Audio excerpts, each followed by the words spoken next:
Happy Easter, all.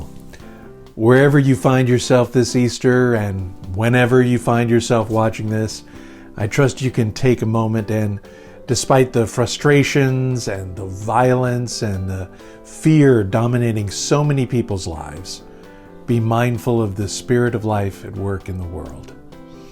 The last 2 years have been an especially difficult time in our collective experience as human beings around the world.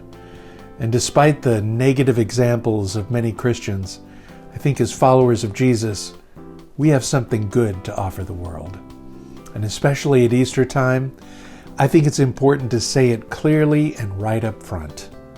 Following Jesus does not mean having to believe that Jesus literally and physically rose from the dead.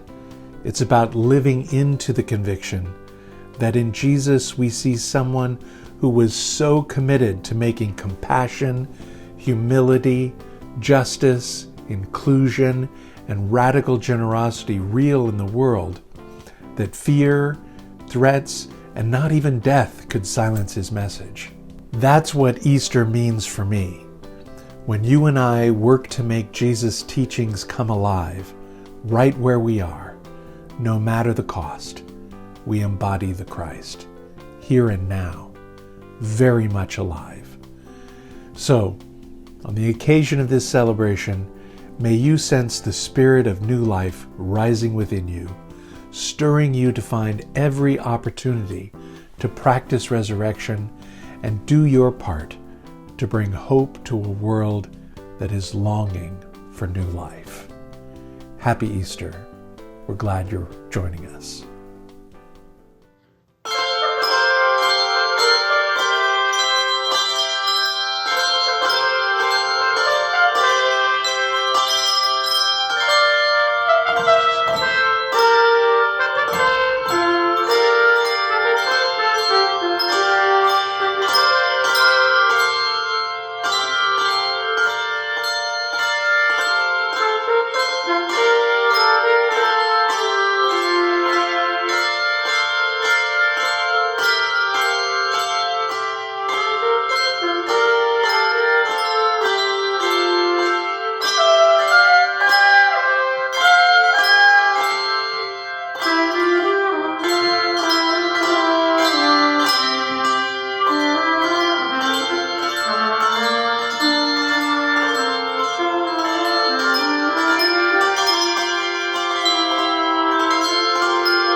Let's join together as we get in the Spirit. Come out of your tombs. God rolls away the stones in our lives. Our lives are proof that Christ is loose in the world. Bringing new life. Christ is always rising. Christ is rising in me. Christ the Lord is risen today. Hallelujah. Earth and heaven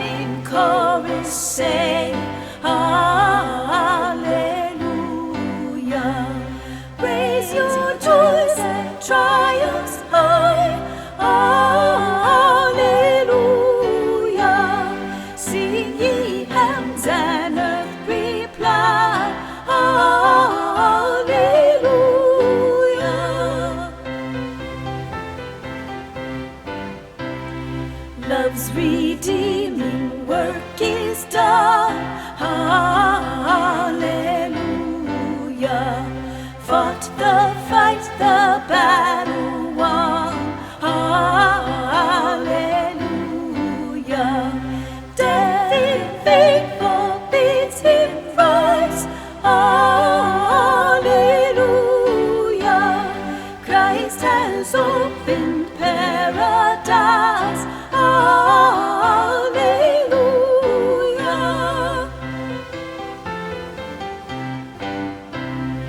Lives again our glorious King. Hallelujah. Where, O death, is now thy sting? Hallelujah. Was he died our souls to save? Hallelujah. Where's thy victory, boasting grave? Hallelujah.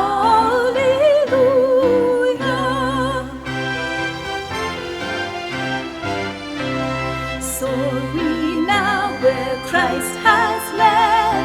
Hallelujah. Following our exalted head.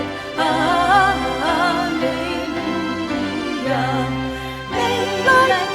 Like him we rise. Hallelujah. Us across the grave, the skies. Hallelujah.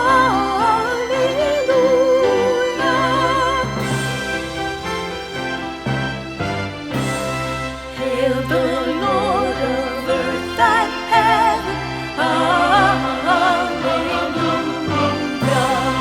Praise to thee by both be given. Hallelujah. Thee we greet triumphant now.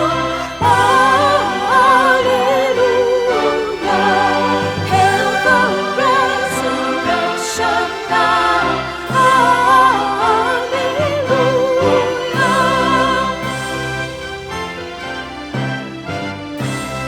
King of glory, soul of bliss. Hallelujah. Everlasting life is this. Hallelujah. Thee to know thy power to prove. Hallelujah. Thus to sing and thus to love.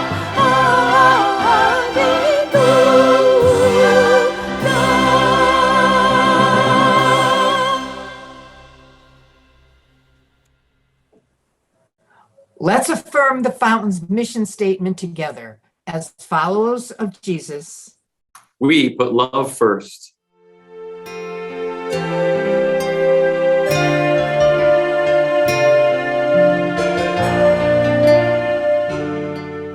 As we come together this Easter, I invite you to be intentional about taking a moment of quiet to sense the presence of the Spirit. Aware that as individuals, as families, as a world, we've been through a lot in these last few years, and that we need moments to focus on the promise of new life in our midst. We center ourselves with breathing deep, letting go of the distractions that keep us from being present to the here and now. And come to Easter as those full of anticipation for the promise of new life, the promise of renewal, the promise of healing, and a reminder that the reality of that promise more often than not takes on forms and expressions that no one expects. So with the experience of the sacred sometimes being just beyond our reach, with the resolution of our struggles sometimes being just beyond our imaginations, we pause to be still and open to that nudge, that feeling, that sense of peace in the midst of it all. In the stillness, and as we join in singing our centering song, may we know the Spirit's presence.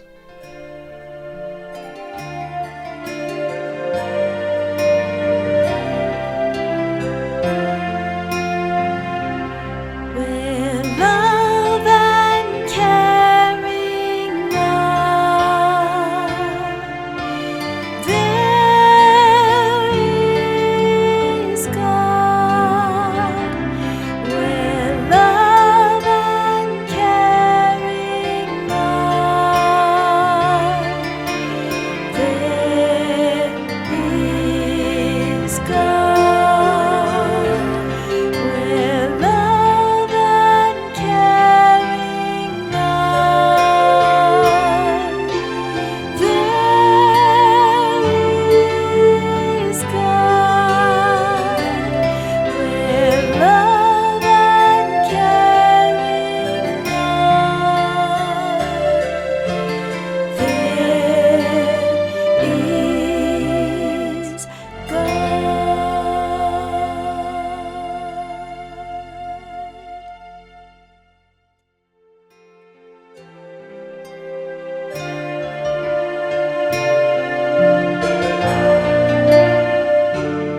We gather this day in witness to our belief that death is not the end, but rather a transformation into new possibilities.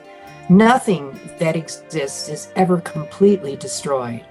A star exploding or a leaf falling both offer new possibilities and will live on in ways unknown to stars and leaves. Winter gives way to spring.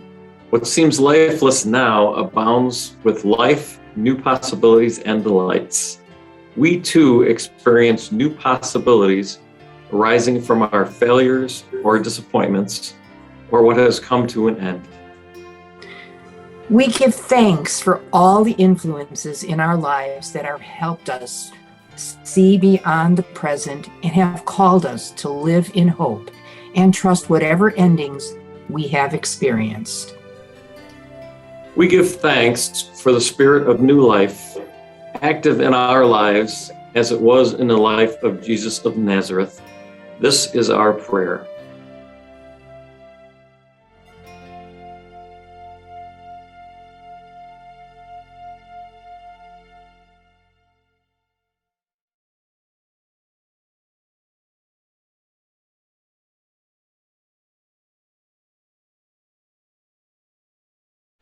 We offer this time of quiet, bringing our whole selves in the name of the one who taught his first followers to pray the prayer we now sing together.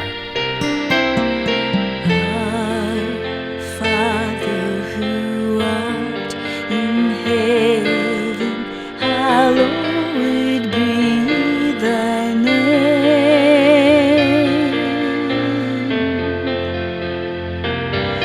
Thy kingdom come, thy will be done on earth as it is in heaven.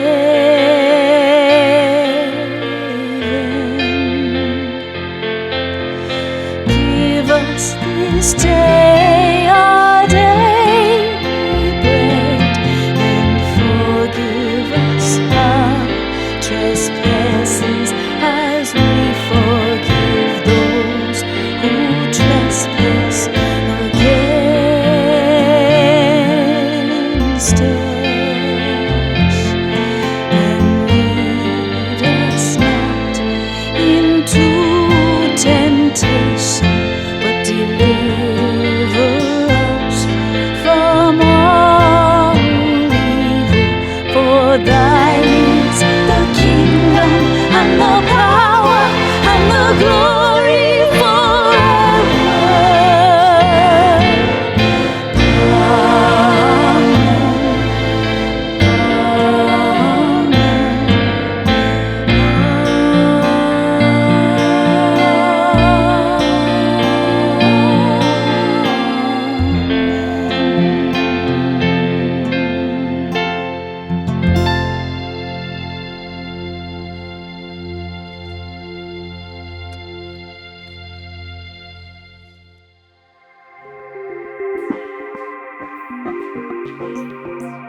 Hi, I want to tell you about a great experience that I had this past Tuesday.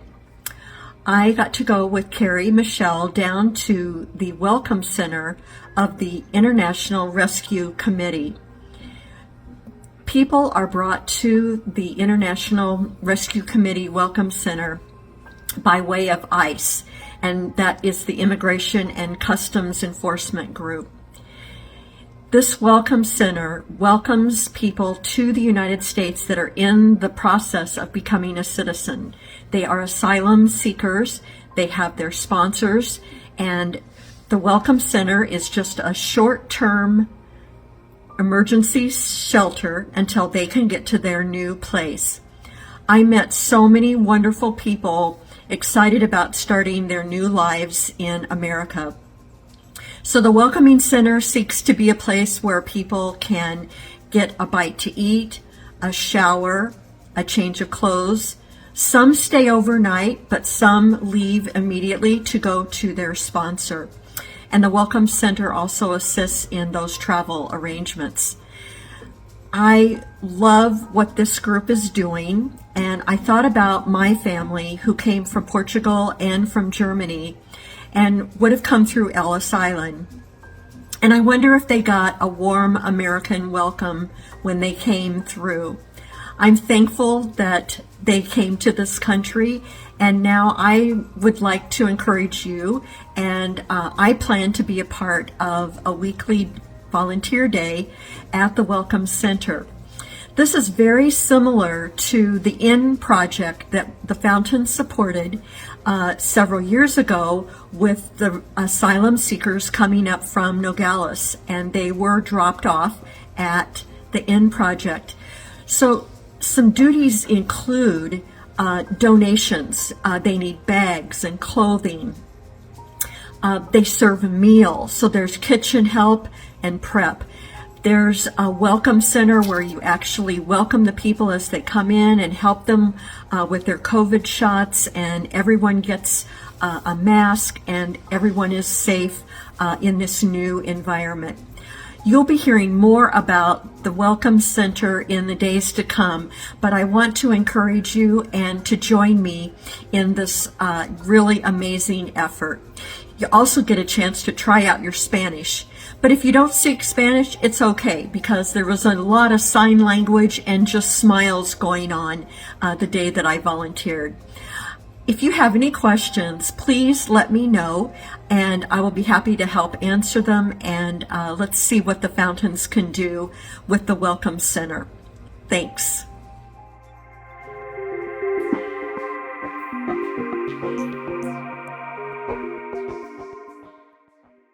Every day, the Fountain strives to put love first, both in person and online. And if you're one of our many regular online viewers, we're grateful for your participation as a digital member. Every week, you hear about all the many ways you can give electronically to support this online outreach, like using the QR code on the screen, going to give.weputlovefirst.org, or downloading the Vanco mobile app. So, when you're on our secure giving site, be sure to look for the line that says Studio Celebration Donation. A contribution here lets us know you're out there, that the studio is important to you, and that you want to be a part of supporting this growing digital outreach. So wherever and whenever you're watching, we're glad you're joining us. Thanks in advance for supporting the studio financially.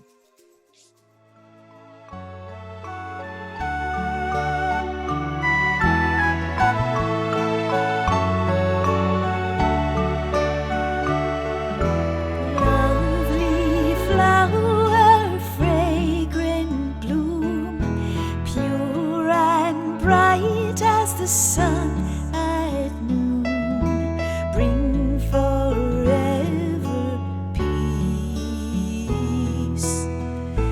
forever moliwa,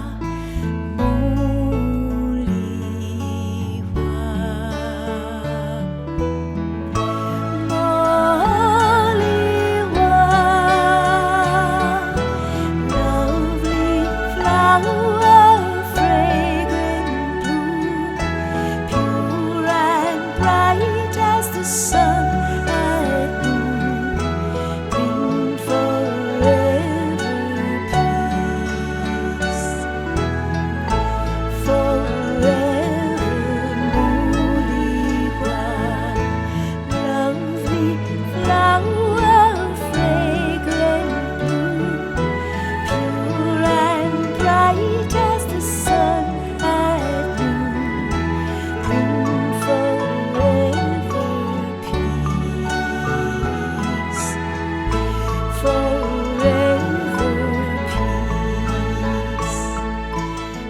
lovely flower, lovely bloom, moonly one.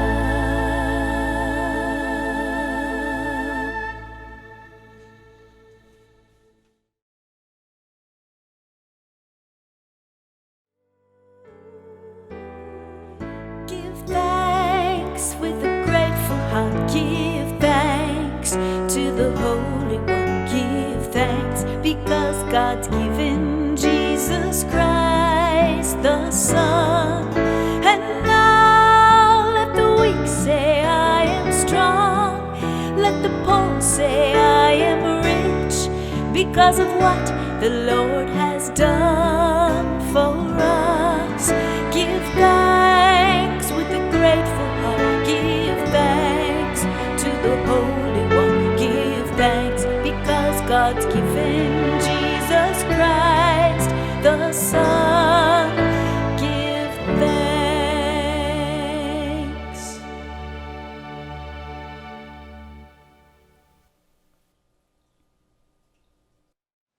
Over 50 years ago, Dr. Culver Bill Nelson was the pastor of the Beatitudes Church here in Phoenix and grew that congregation into the largest UCC church in the country.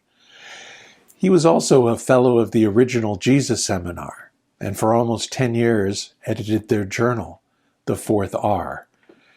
For nearly 50 years, Bill preached the kinds of things you hear me preaching about. And I wanted to acknowledge Bill as the source of a couple of today's great stories and being the inspiration for the core of today's message. Our text this morning is a post-Easter episode that is unique to Luke. The story picks up on Easter morning with two depressed disciples heading from Jerusalem to their hometown, Emmaus. One is named in the story, Cleopas. His companion was unnamed, which wasn't unusual for storytellers of the time to do if the person was a woman. They're feeling wrung out and defeated. The man they thought would be king had been given a crown of thorns and executed. As they walk along, they're joined by a stranger who inquires about their situation and begins to unpack some scripture for them. But as they're typical disciples, they're pretty clueless. They don't recognize the stranger as Jesus. Our story picks up as they get to their front door and have to convince this stranger to stay for a meal.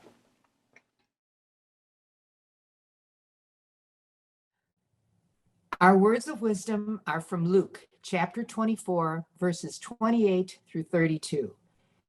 As they came near the village to which they were going, he walked ahead, as if he were going on. But they urged him strongly, saying, Stay with us, because it is almost evening and the day is now nearly over. So he went in to stay with them. When he was at the table with them, he took bread, blessed and broke it, and gave it to them. Then their eyes were opened, and they recognized him, and he vanished from their sight. They said to each other, Were not our hearts burning within us while he was talking to us on the road, while he was opening the scriptures to us? Hear what the Spirit is saying to the church. Thanks be to God.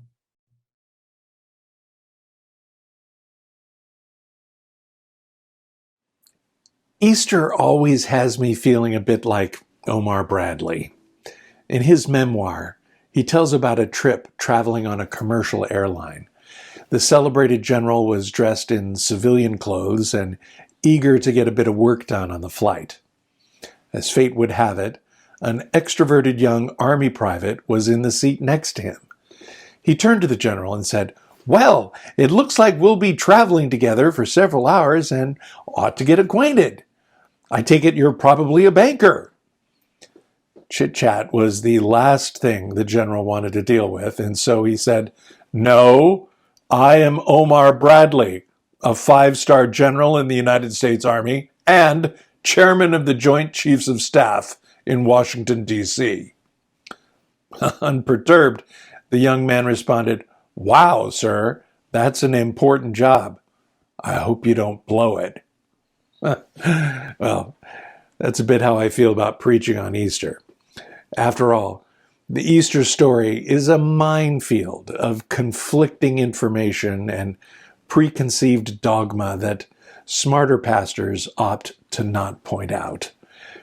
But I can't help myself. I want you to know what I know, and not because I'm privy to some secret information, but just because I've actually read the Bible. Like the birth narratives, the story of the first Easter is told in many different ways. Who saw what first? The number of angels at the tomb and Jesus' appearance. All vary from gospel to gospel. Counting Paul, there are really 5 explicit accounts of Easter, none written by a contemporary, much less by an eyewitness.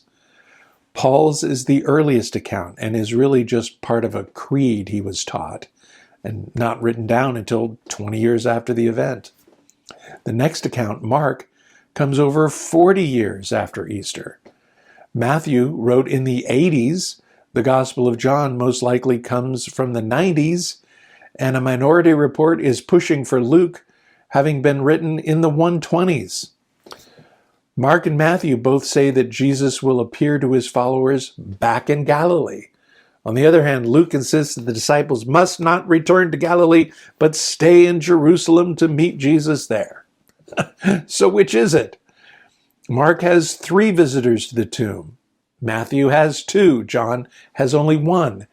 In Mark and Luke and John, a large stone has already been rolled away. In Matthew, an earthquake rolls it away in the visitor's presence. So what the heck is going on? Well, it's complicated. The idea of Jesus' resurrection is probably the most ballyhooed event in Western history, and at the same time, one of the least understood.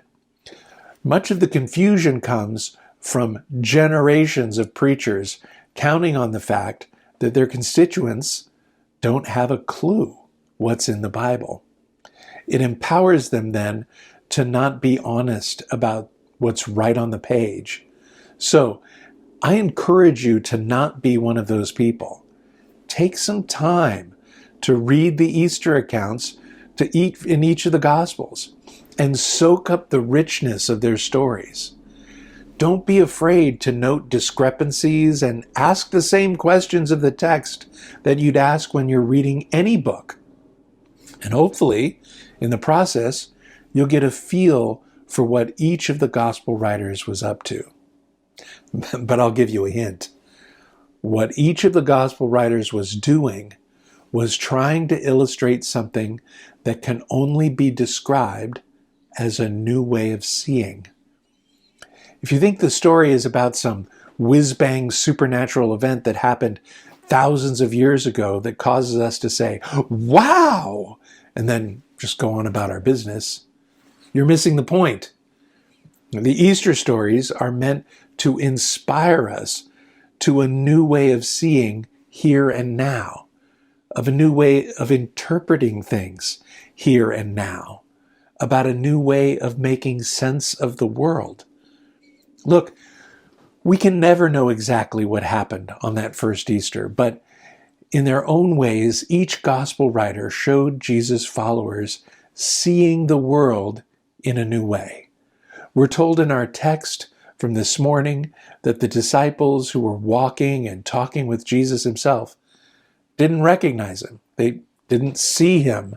It was only when they insisted on sharing a meal and breaking bread together that they got it. And poof, he was gone, leaving them to ponder how, if they want to see Jesus, if they want Jesus to still be with them, they can do it by sharing their resources and being on about the same work that Jesus was on about. In the early years of Christianity, a critic named Celsus wrote blistering attacks against the fledgling church, including, "The root of Christianity is an excessive valuation of the human person, and the even more absurd idea that God takes an interest in humans. Everyone is welcomed among these Christians, sinners, persons devoid of understanding, children, even cripples. How God will build his kingdom out of such trash, I cannot imagine. Celsus saw the world in one way. Jesus saw it in another. And at their best, Christians have been at the forefront of seeing the world differently. Rather than cling selfishly to their own comfort and well-being, followers of Jesus express concern for what happens to the poor, the elderly, children, and stand up for the dignity and worth of all people, including and perhaps especially our enemies. But that means overcoming our fears, being vulnerable, overcoming our fixation on self to the exclusion of a hurting world, and seeing the world in a new way. Many of you know that I'm not a big fan of Columbus, and if you want to know why, you can Google my HuffPost column. Just don't read the hundreds of nasty responses there. In short, despite Columbus being an irredeemably greedy and murderous slave trader, and nowhere near deserving his own holiday, he did change the world, and in more ways than you know. Columbus biographer Samuel Eliot Morison claims that the intrepid navigator didn't just stumble upon a new world, he rescued the old world from one of history's darkest moments of pessimism. On July 12, 1492, the otherwise dependable Nuremberg newspaper solemnly predicted the end of the world in 1493. All of Europe embraced and wallowed in this gloomy prediction. But despite the doomsayers, Columbus's 3 tiny ships wandered their way into the future. And in fact, you might say the world did come to an end that year. At least the world as people knew it. But something completely new was born, and people saw the world in a whole new way after that. Perhaps nothing changed my way of seeing the world than my mom's heart attack back in 2014. There I was, having rushed to the hospital, sitting in the emergency room all alone. My dad was quarantined at home with the norovirus, and literally not another human being in the whole place. With no word on her condition, just the code blue alarms going off and hospital staff running back and forth down the hall. A profound sense of helplessness came over me. But when I look back over the following days and weeks, I remember that sense of helplessness being transformed into a sense of attentiveness. It was like having the volume turned way up on just how precious life was. And in the face of having been run right up to the edge of death, life seemed more vibrant. And I think that's what the gospel writers are trying to convey in their Easter stories, especially when nothing turns out the way you'd imagined. You're invited to see life in a whole new way, as a place where the Spirit is drawing us forward through however much pain as part of the soul-making process. Elizabeth Kubler-Ross, known for her book on death and dying, wrote, "Learning lessons is a little like reaching maturity. You're not suddenly more happy, wealthy, or powerful, but you understand the world around you better, and you're at peace with yourself. Learning life's lessons is not about making your life perfect, but about seeing life as it was meant to be." Seeing life as it was meant to be, not as how you fantasized about it, but what is real. Look, I read the news and get discouraged. I reflect on my own foolishness and am startled.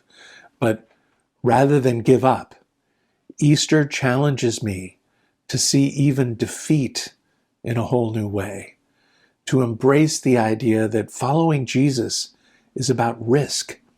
It's about being committed to doing what's right. It's It's about being vulnerable, about facing all sorts of hardships, and with the Spirit's guidance, coming out the other side with a new understanding about what's most important in life. Like the missionary who ran into some trouble translating the Bible into the native tongue of the people he was living with. The people had never in their lives seen a sheep, but with sheep and shepherds saturating the Bible, he had to do something. So every sheep in his translation suddenly turned into a buffalo. And from then on, the native people understood and loved all the biblical stories about buffaloes. Does it matter that the sheep became buffaloes? Not in the slightest. Whether the stories are about sheep or buffaloes, they're all meant to convey a way of seeing the world in a way that defies expectations. Does it matter that there are 5 different biblical accounts of Easter, none of which match in order of events, characters, or dialogue?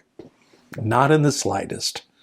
Whether the story has 1 angel or 2, 5 women or 1, earthquakes or not, they're all meant to convey a seeing of the world that defies expectations.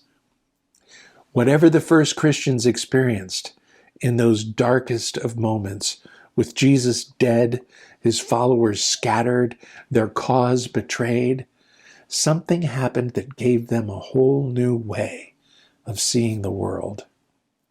Our Emmaus followers couldn't see Jesus right in front of them until he broke bread and shared it. Then guess what? They got it. Now, did Emmaus ever actually happen? Well, considering the fact that the story is only in Luke, this vague location, the questionable identity of the disciples, magical disappearance of the figure of Jesus, it makes sense to embrace what John Dominic Crossan suggests. Who knows if Emmaus ever really happened exactly the way it appears in Scripture? The important thing to remember is that even if Emmaus never happened, Emmaus always happens. Then and there, here and now. We see the Spirit at work in the most common and unexpected moments. The divine breaks in and reminds us of the sacredness of so much of what we take for granted. But what it took was Jesus' followers seeing reality in a whole new way, a public execution becoming a sign of hope. What first appears as death becoming a sign of new life. And on the road to Emmaus, where the disciples recognized Jesus not in the teaching, not in the believing, but in the simplest act of sharing a meal. All you have to do is see it. Hall of Fame baseball umpire Bill Clem used to tell a story about umpires. The first umpire said, "Some pitches are balls and some are strikes, and I calls them as they are." The second umpire said, "Well, some pitches are balls and some are strikes, and I calls them as I see them." But the third umpire said, "Some pitches are balls and some are strikes, but they ain't nothing till I calls them." Our perception of things affects the world in a very real way. And in large part, whatever you make of Easter is what you make of it. It ain't nothing till you call it. For some, that means meditating on a miraculous wonder from long ago. But for me, it's about being reminded that more often than not, real change for the good often comes when difficult circumstances force us to see the world in a new way. That's what Easter did for Jesus' first followers. And if we're lucky, it'll do the same for us. Easter ain't nothing till you call it. So keep your eyes peeled, and may the Spirit show you how to see the world in fresh and unexpected ways. Happy Easter.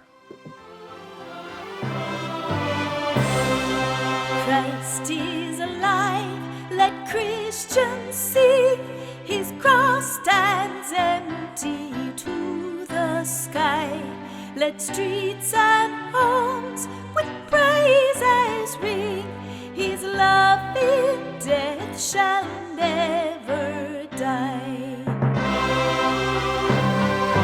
Christ is alive, no longer bound to distant years in Palestine.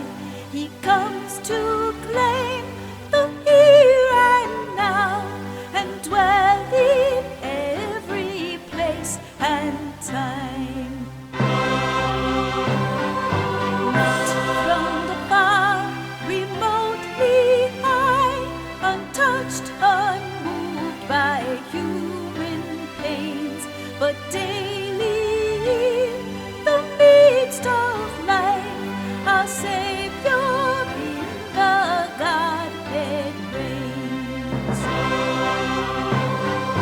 Every insult, rift, and war, where colors go no wealth divine, he suffers still, yet loves the more, and lives though ever crucified. Christ is alive and comes to bring good news to this and every age, till earth and all creation ring with joy, with justice, love, and praise. Let us join together in these words of blessings as we go. Whenever this message of love, justice, healing, and liberation transcends time and space, Jesus is resurrected. whenever we hear his story in our own stories of suffering and struggle and sorrow, Jesus is resurrected. whenever we sense the call to love our neighbor as ourselves, to see the inherent worth and dignity of every person, to fight for justice or to hope for a better world, Jesus is resurrected. whenever our lives embody the hope and promise of putting love first in the world. Jesus is resurrected. And we are Easter people. Amen.